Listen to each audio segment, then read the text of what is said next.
How to stop Facebook from automatically translating posts. If Facebook is automatically translating posts into another language and you want to stop it, this video will show you how to change the translation settings. First, open Facebook and click on your profile icon in the top right corner. Now, click on Settings and Privacy, then select Settings. From the left side menu, go to Preferences and select Language and Region. To the Posts from Friends and Pages section. Here, look for the option that lets you choose languages you don't want to be offered translations for. Click on it and select the languages that you don't want Facebook to automatically translate or offer translation for.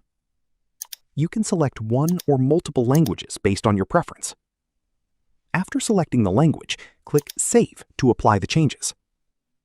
Facebook will now stop offering automatic translations for the languages you selected. That's how you can stop Facebook from automatically translating posts and manage your Facebook language and translation settings. If you find this video helpful, click like, share, and subscribe for more videos.